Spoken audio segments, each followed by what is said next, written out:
En esta noche quiero leer en el libro de Eclesiastés, capítulo 3,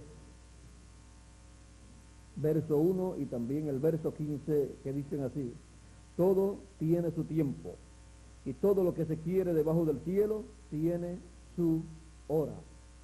Y el verso 15 del mismo capítulo 3 de Eclesiastés dice: aquello que fue, ya es, y lo que ha de ser, ya fue ya, y Dios restaura lo que pasó.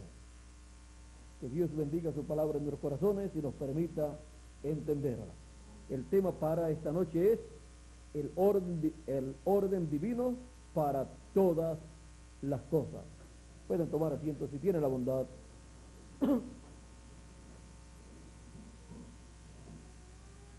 Estas escrituras nos hablan de un orden divino y nos muestran que Dios tiene tiempo para todas las cosas.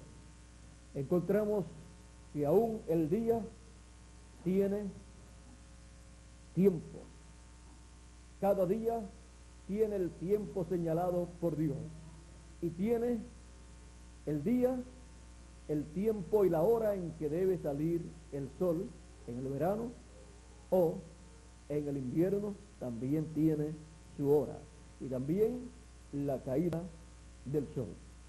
Ahora, todo esto nos muestra que también en el campo espiritual todo tiene su tiempo. Encontramos que el apóstol San Pablo nos dice en la carta a los Gálatas, capítulo 4, nos dice de la siguiente manera. Dice, Gálatas capítulo 4, verso 4, dice: pero cuando vino el cumplimiento del tiempo, Dios envió a su Hijo, nacido de mujer y nacido bajo la ley, para que redimiese a los que estaban bajo la ley, a fin de que recibiésemos la adopción de hijos. Y por cuanto sois hijos, Dios envió a vuestros corazones el espíritu de su Hijo, el cual clama: Abba, Padre. Así que ya no eres esclavo, sino hijo, y si hijo, también heredero de Dios por medio de Cristo. ¿Cuándo lo envió? En el cumplimiento del tiempo. O sea, la primera venida de Cristo no fue un evento casual, sino que fue un evento señalado por Dios en su programa desde antes de la fundación del mundo y determinado por Dios para ocurrir en aquel tiempo en que apareció Jesús de Nazaret. Por eso también a través del profeta Daniel podemos leer la revelación que le trajo el arcángel Gabriel de las 70 semanas, en donde habla del Mesías apareciendo en la semana 70, llevando a cabo su ministerio, y a la mitad de la semana muriendo el Mesías. La vida del Mesías sería quitada no por sí mismo, sino que alguien le quitaría la vida. Ahora, todo esto ocurrió en el cumplimiento del tiempo señalado por Dios para ese evento. Como decía Miguel en esta noche, cuando el pueblo hebreo, encabezado ese pueblo por el sumo sacerdote, los demás sacerdotes y los fariseos, saduceos y el Sanedrín, rechazaron a Cristo, sabiendo que nadie podía hacer aquellas cosas que él hacía si Dios no estaba con él. Eso fue lo que le dijo Nicodemo a Jesús. Nicodemo era un miembro del Sanedrín, igual que José de Arimatea y también Gamaliel. Gamaliel era uno, uno de los hombres importantes también, y Estas personas sabían que Dios era con Jesús. Pero, ¿qué sucedía en aquellos días? Por lo cual no quisieron recibir a Cristo como el Mesías prometido por Dios, sabiendo ellos que estaban viviendo en la semana número 70, cuando Juan el Bautista apareció y bautizó a Jesús de Nazaret, y comenzó Jesús luego el ministerio de 3 años y medio, luego de ir al desierto y estar 40 días y 40 noches allí, ayudando y orando a Dios. ¿Por qué no quisieron reconocer que aquel hombre era el Mesías? Ellos estaban conscientes que estaban viviendo en la semana número 70. Ellos estaban conscientes que estaban viviendo en el tiempo señalado por Dios para la venida del Mesías. Pero cuando vino tan sencillo, y ellos estaban esperando un rey. Y le llega un carpintero, un joven carpintero de Nazaret. Podrían decir ellos, ¿de dónde? ¿De Nazaret? No, nosotros no estamos esperando al Mesías de Nazaret, ni tampoco estamos esperando a un Mesías carpintero, y menos de Nazaret. Nosotros estamos esperando al Mesías como rey, que venga de la tribu de Judá, que venga de allá de Belén de Judea. Pero cuando ellos tuvieron la oportunidad de ir para darle la bienvenida al Mesías allá en Belén de Judea, fue cuando aquellos magos aparecieron en Jerusalén clamando y preguntando: ¿dónde está el rey de los judíos que ha nacido? Porque su estrella hemos visto en el oriente. Ese era el tiempo para ellos ver al Mesías naciendo allá en Belén de Judea, para verlo allí en Belén de Judea. ¿Ven que cada cosa tiene su tiempo? ¿Ven que cada cosa tiene su hora? ¿Ven que todo tiene un orden divino? El tiempo de ver al Mesías allá en Belén de Judea fue cuando nació Jesús de Nazaret en Belén de Judea, y allí estuvo como 2 años, porque cuando Herodes mandó a matar a los niños, los mandó a matar de 2 años hacia abajo, porque él recibió de aquellos magos, de aquellos hombres de ciencia de aquel tiempo, él recibió la información de que la estrella llevaba 2 años ya apareciendo. Por lo tanto, el Mesías tenía que tener lo menos 2 años, o lo máximo 2 años. Por lo tanto, Herodes hizo lo mismo que hizo el faraón en el tiempo de Moisés, que mandó a matar a todos los niños de 2 años hacia abajo, para matar al libertador, a matar a Moisés, y no pudo. Y viene ahora Herodes a hacer lo mismo, y tampoco pudo, porque Dios le habló a José en sueños. El arcángel Gabriel le apareció y le dijo: vete a Egipto, porque buscan al niño para matarlo. Y José se fue a Egipto con María, y allá vivió por cierto tiempo, y luego de muerto Herodes, pues fue herido. Dios lo hirió y se lo comieron los gusanos, y murió él y quizás otras personas que buscaban al niño para matarlo. Luego el ángel le dice a José: ahora regresa a la tierra de Israel, pero no te vayas a Belén, no, vete a Nazaret. ¿Por qué? Porque había una profecía que decía que sería nazareno, y también otra profecía que tendría doble cumplimiento: de Egipto llamé a mi hijo. Y por cuanto Jesús, siendo el primogénito, todo primogénito, como individuo, o como nación, o como grupo, tiene el cumplimiento de esa promesa, repitiéndose en la persona o pueblo. De Egipto llamé a mi hijo, mi primogénito, dice, hablando de Israel, dice: porque Israel es mi hijo, mi primogénito.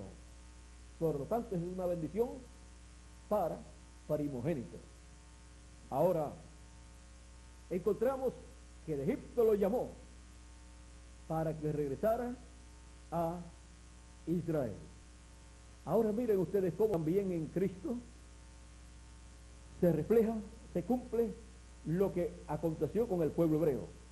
El pueblo hebreo, viviendo en la tierra de Israel, fue a Egipto. Allí vivieron por cierta cantidad de años, 430 años, y luego Dios llamó a Israel de Egipto y lo llevó a la tierra prometida. Y luego en Cristo vuelve y se refleja esto mismo. Dios lo envía a Egipto y después de Egipto lo lleva a la tierra de Israel de nuevo. Vean ustedes, lo llevó a Egipto para la preservación de vida, para que Herodes no lo pudiera matar y luego Cristo preservara la vida de la raza humana. Si Cristo no aparece en el tiempo señalado por Dios, la vida de la raza humana tenía que terminar en el día que murió el Señor Jesucristo, porque era el día en que Dios llamaba a la raza humana a juicio divino, derramaba ese juicio divino sobre la raza humana y comenzaba la destrucción total sobre la raza humana. Pero un hombre tomó el pecado de toda la humanidad, se hizo pecado por nosotros y se hizo mortal, porque la paga del pecado es muerte.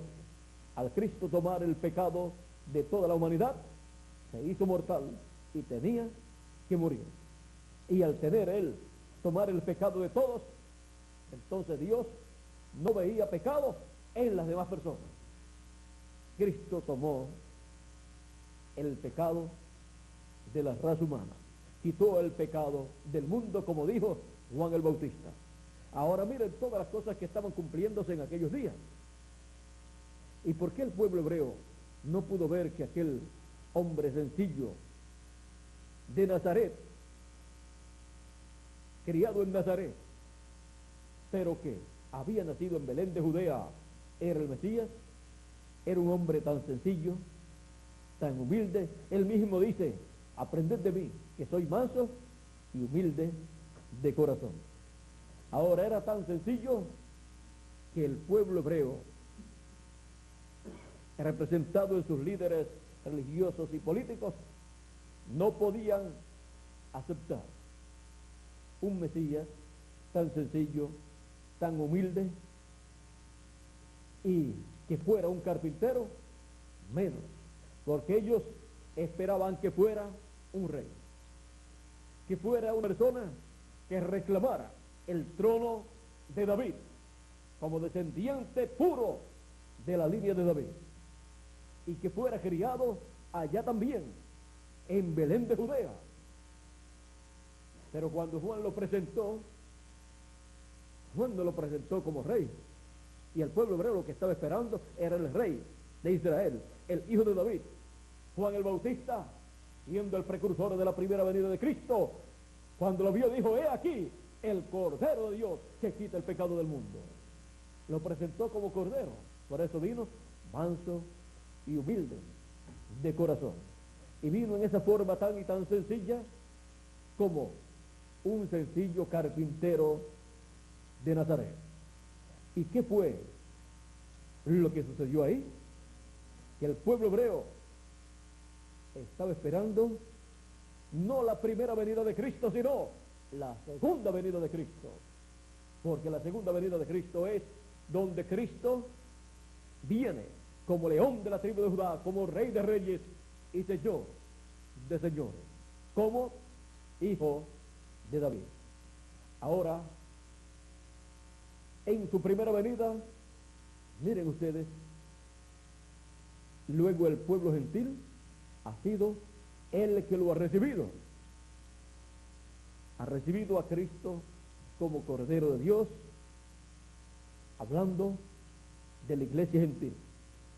Y la iglesia gentil ha estado por 2000 años aproximadamente esperando la segunda venida de Cristo. Ha estado esperando la segunda venida de Cristo como Cordero de Dios, como el Hijo de Dios, como Cordero de Dios. Y eso fue la primera venida de Cristo. Y la segunda venida de Cristo es como león de la tribu de Judá, como Rey de reyes y Señor de señores en su obra de reclamo. Por eso es que el cristianismo en el fin del tiempo se encuentra en la misma condición y en la misma situación del pueblo hebreo 2000 años atrás.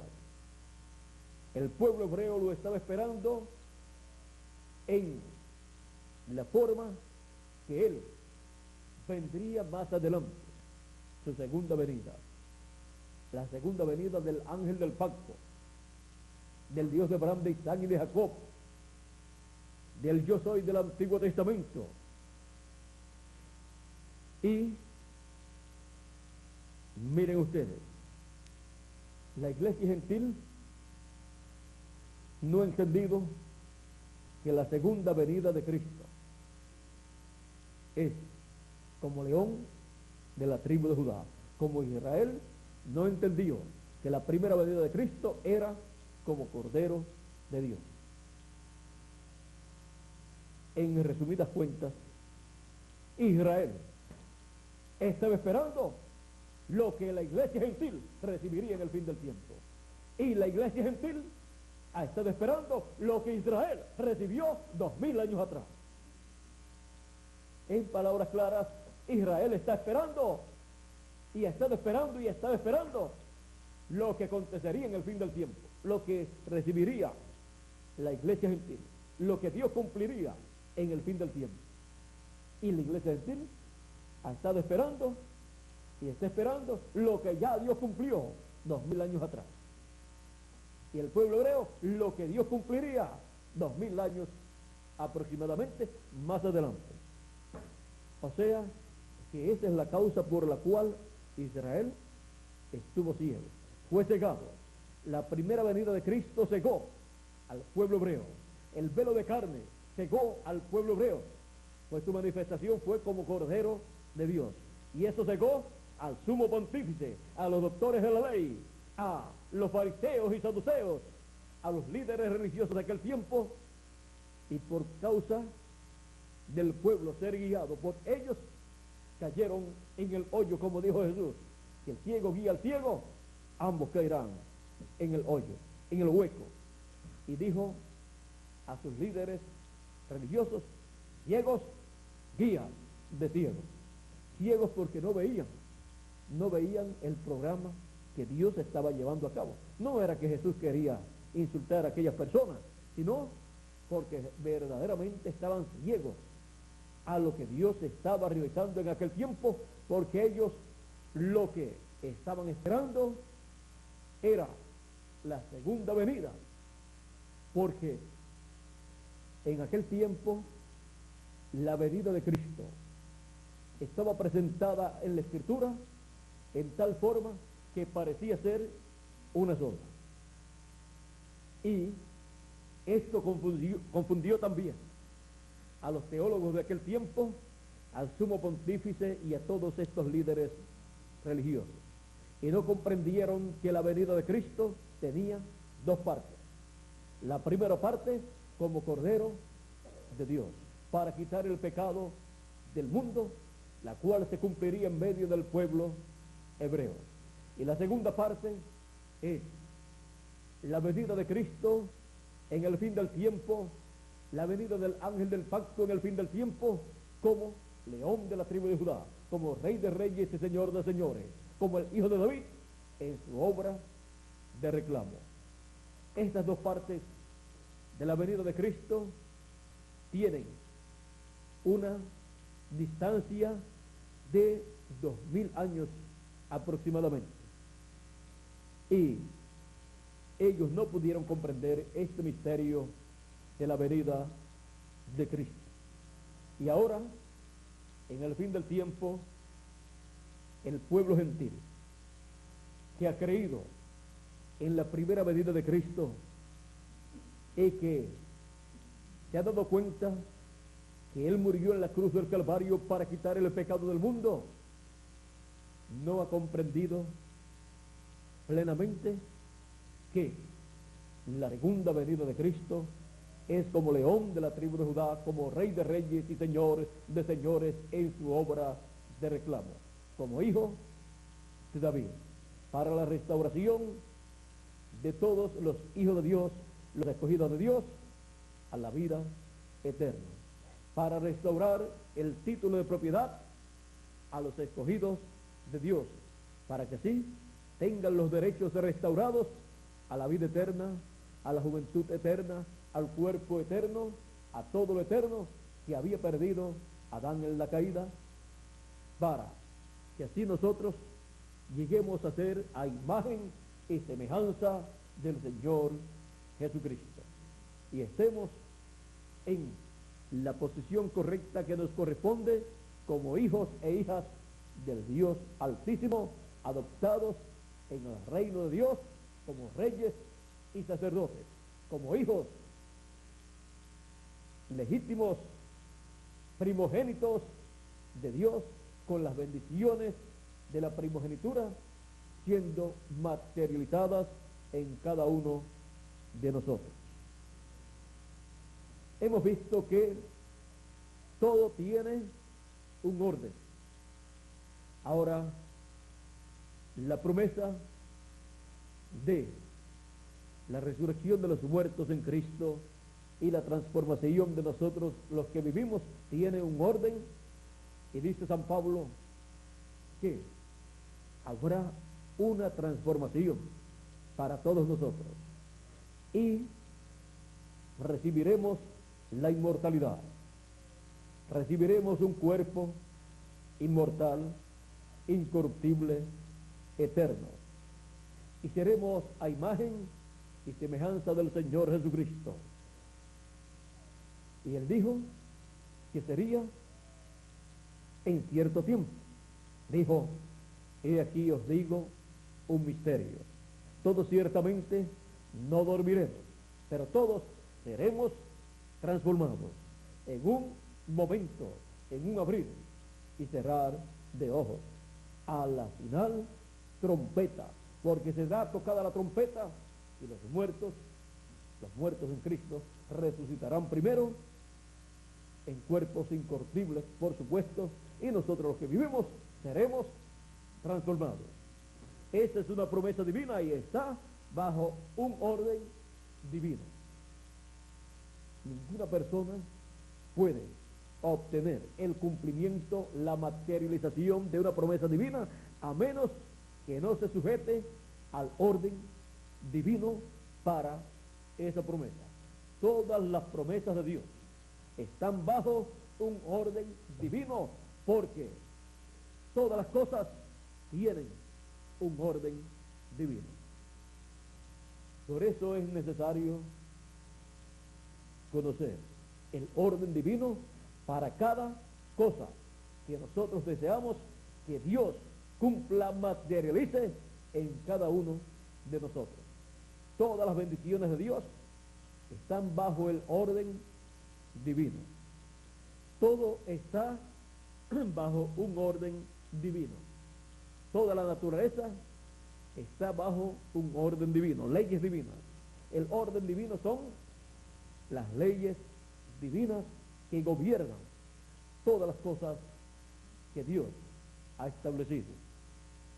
Por eso es que no importa quién sea la persona o el pueblo, sino se deja llevar por el orden divino que corresponde para lo que la persona o pueblo desea que Dios cumpla, nunca podrá obtener esa bendición de Dios, nunca podrá obtener la materialización de esa promesa. Y si Dios la cumple, la persona o el pueblo no la verá. Por lo tanto, para la persona no se le hace una realidad produciéndole los beneficios que corresponden al cumplimiento de esa promesa. Por eso es tan importante conocer el orden divino para todas las cosas, porque todo está bajo leyes divinas. Miren ustedes, el pueblo hebreo en el Antiguo Testamento recibió, comenzando allá desde el Génesis, la revelación divina. Adán, Abel y todos ellos recibieron la revelación divina de que para el pecado lo único efectivo era la sangre de un sacrificio. Y por eso encontramos que Abel ofreció a Dios una ofrenda o un sacrificio de un corderito, de una ovejita, la cual sacrificó delante de Dios y agradó a Dios. Y vino su hermano Caín y trajo de los frutos del campo frutas, flores y de todas esas cosas, y presentó a Dios una hermosa ofrenda. Y Dios no se agradó de esa ofrenda que era tan hermosa, porque son más hermosos los frutos del campo con algunas flores que le coloquemos, si es que deseamos colocar algunas flores, o una canasta de hermosas frutas, se ve más bonita que un corderito que haya sido sacrificado, que hayan cortado su pescuezo y que esté sangrando y que esté gritando.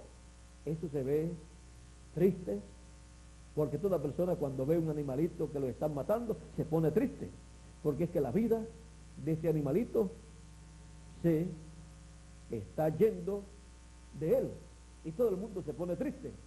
Y si hay niños, se ponen tristes también. Y si era el animalito de uno de los niñitos, pues llora muchísimo. Ahora, por cuanto estos sacrificios que el pueblo hebreo realizaba desde el Génesis en adelante, encontramos que eran tipo y figura del Señor Jesucristo, el cual es el Cordero de Dios que tenía que morir en la cruz del Calvario y derramar su sangre por todos nosotros. Fue un evento triste, pues todos sus discípulos que estaban allí y María, que estaba allí viendo ese cuadro, se pusieron muy tristes. Y más aún, ellos no comprendían que tenía que ser en esa forma. Más aún, se ponían tristes, pero él les había dicho que él tenía que morir, pero que al tercer día él se levantaría. Pero ellos no comprendían estas palabras, aunque eran sus discípulos. Luego, cuando resucitó, le apareció a ellos y no podían creer que era el Señor que había resucitado. Y él les censuró la incredulidad de ellos, pues él estaba cumpliendo lo que él prometió. Y cuando una persona ve el cumplimiento de lo que Dios prometió y no lo puede creer, el Señor Jesucristo censura su incredulidad y le dice: tardíos de corazón para creer lo que los profetas dijeron. Porque cuando Dios cumple lo que él ha prometido, es tiempo para creer y recibir con alegría de corazón la materialización de esas promesas divinas. Se está en el tiempo correcto para Dios hacer esas cosas. Y estando bajo el orden divino, todas esas cosas, el cumplimiento estará de acuerdo a ese orden divino.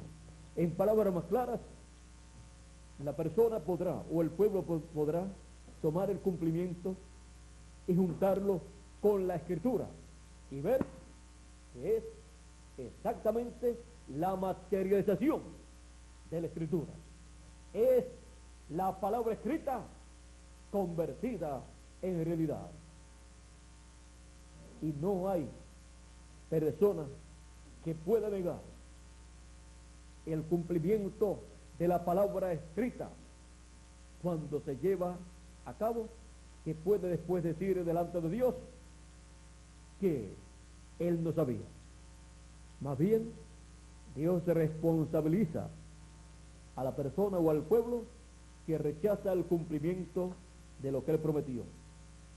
Veamos aquí en la Escritura lo que Jesús dice y nos daremos cuenta que hay una responsabilidad de parte de las personas cuando Dios cumple lo que él ha prometido. Y Dios no da por inocente al que rechaza lo que Dios ha cumplido. Dice en el capítulo 19 de San Lucas y verso 41 en adelante: y cuando llegó cerca de la ciudad, al verla, esto fue en la entrada triunfal de Jesús a Jerusalén, cuando llegó cerca de la ciudad, al verla, lloró sobre ella, diciendo: oh, si también tú conocieses, a lo menos en este tu día, lo que es para tu paz, mas ahora está encubierto de tus ojos. No lo podían ver, no lo podían entender. Porque vendrán días sobre ti, cuando tus enemigos te rodearán con vallado y te sitiarán, y por todas partes te estrecharán, y te derribarán a tierra, y a tus hijos dentro de ti, y no dejarán en ti piedra sobre piedra, por cuanto no conociste el tiempo de tu visitación. Ven la causa por la cual vendría ese juicio divino sobre la ciudad de Jerusalén, porque no conoció el tiempo de la visitación divina en donde Dios estaba cumpliendo las promesas de la primera venida del Mesías. Ellos podían decir: nosotros le estamos esperando como rey, pero él vino como cordero de Dios, y así era que tenían que esperarlo, porque la Escritura decía que vendría sin atractivo para desearlo el pueblo hebreo, y que sería una persona de sufrimiento, varón de dolores, y como que escondimos de él el rostro. Eso fue lo que hizo el sumo pontífice, los doctores de la ley, los fariseos y los saduceos. Escondieron su rostro de él, no le quisieron reconocer.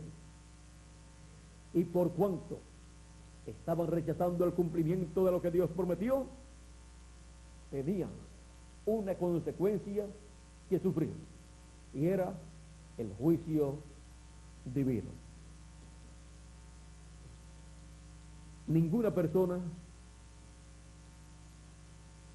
y ninguna nación puede exigirle a Dios que cumpla lo que él prometió en la forma en que la persona o la nación piensa que Dios debe cumplirlo, sino que tiene que ser cumplido en la forma en que Dios lo ha determinado. Y el cumplimiento de lo que Dios prometió es la interpretación que Dios le da a sus promesas. Y por cuanto todo está bajo el orden divino, es Dios el que cumple sus promesas. Y lo que Él cumple está de acuerdo a lo que Él prometió, cumpliendo sus leyes divinas, las cuales han sido reflejadas en tipos y figuras en el Antiguo Testamento. Han sido reflejadas también en el Nuevo Testamento, y están en toda la Escritura en símbolos de todo tipo que Dios escogió para mostrar las cosas que Él hará. Por eso, todo lo que Dios ha de hacer está escrito, porque no hará nada el Señor Jehová sin que antes revele sus secretos a sus siervos los profetas, dice Amós capítulo 3 verso 7. O sea que Dios tiene un orden, y de ese orden no se sabe. Él, antes de hacer las cosas, establece el orden. Por eso, miren ustedes, para el fin del tiempo encontramos que tenemos la promesa de la resurrección de los muertos en Cristo y la transformación de nosotros los que vivimos. Pero eso tiene un orden divino. Dice, a la final, trompeta.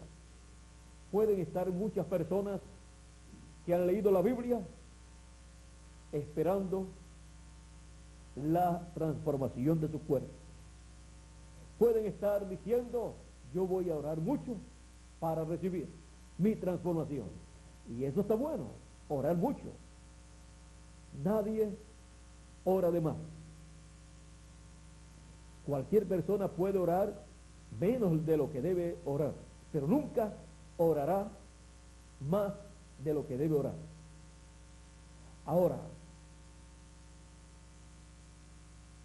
si la persona dice, yo voy a orar mucho para que Dios me transforme, eso está bueno, pero la promesa y la ley divina establecida para la transformación de nuestros cuerpos y para la resurrección de los muertos en Cristo es la final trompeta. Si no escucha la trompeta final, no puede estar pensando en una transformación. ¿Ven ustedes? Todo está bajo leyes divinas. ¿Y qué es la trompeta final? Cuando se habla de una trompeta, se habla de un mensaje. Y cuando se habla de una trompeta final, se habla de un mensaje final. Y un mensaje final de Dios es el mensaje del Evangelio del Reino, que es el último mensaje que es predicado en esta tierra. Y ese mensaje corresponde a la dispensación del reino. Así que vean ustedes lo sencillo que es todo. Las leyes divinas son sencillas. Por eso es que se requiere que toda persona las conozca para que pueda obtener lo que Dios ha prometido para el tiempo en que vive. Porque hay un orden divino para todas las cosas. Y nosotros en el fin del tiempo necesitamos conocer ese orden divino, porque ese orden divino son las leyes divinas que corresponden a la transformación de nuestros cuerpos y a la resurrección de los muertos en Cristo. Miren ustedes, dice también el Señor Jesucristo, y enviará sus ángeles con gran voz de trompeta y juntarán a sus escogidos. Se requiere en el orden divino un mensaje señalado como la gran voz de trompeta, el Evangelio del Reino. Cuando se dice gran voz, se habla de un mensaje grande. Y cuando se habla de un mensaje grande, se habla de un mensaje dispensacional. Y se requiere un mensaje dispensacional, el mensaje del Evangelio del Reino, siendo predicado y los escogidos recibiendo ese mensaje y siendo juntados en ese mensaje y en la edad y dispensación que corresponde ese mensaje. Ser juntados en esa edad y en esa dispensación para así ser preparados por ese mensaje para la transformación de nuestro cuerpo y para esperar a los muertos en Cristo que resuciten, porque los que van a ser transformados, que estarán escuchando la trompeta final, recibirán la visita de todos los santos, los escogidos de Dios, los hijos de Dios de las edades pasadas. Así es que podemos ver lo importante que es conocer el orden divino de y para todas las cosas, y sobre todas las cosas que corresponden para el fin del tiempo. Por eso en Apocalipsis capítulo 22 y verso 6 dice, y el Señor el Dios de los espíritus de los profetas ha enviado su ángel para manifestar a sus siervos las cosas que deben suceder pronto. Y así, dándole a conocer el orden divino para todas esas cosas que deben suceder. Y así es como todos nosotros somos preparados en el fin del tiempo, en el fin del siglo y también en el fin del mundo en el cual vivimos. El fin del mundo, o sea, la América Latina y el Caribe, que es el oeste, el fin del mundo como territorio, pues es el occidente donde se pone el sol, donde el sol termina su recorrido para su regreso al este nuevamente y para así comenzar un nuevo día. Bueno, hemos visto que el orden divino es sencillo, pero es esencial para uno recibir lo que Dios ha prometido. No podemos evadir esta realidad. Así es que Dios nos continúe llenando del conocimiento del orden divino de todas las cosas y para todas las cosas que Él ha prometido para este tiempo final. El orden divino para todas las cosas. Muchas gracias por vuestra amable atención, amigos y hermanos presentes aquí en Tres Arroyos, y también a cada uno de ustedes que están a través de este video escuchando esta conferencia. Que las bendiciones de Dios sean sobre todos ustedes y nos continúe llenándonos del conocimiento del orden divino para todas las cosas.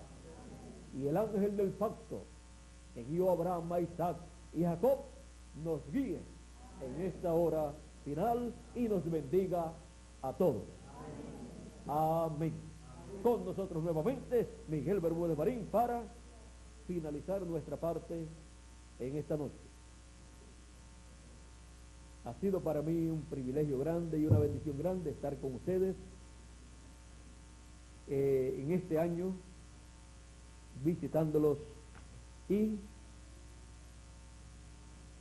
ya pronto estaré nuevamente con ustedes, ya sea en este cuerpo mortal o en el nuevo cuerpo. Pero siempre estaremos viéndonos desde que nos conocimos y por toda la eternidad.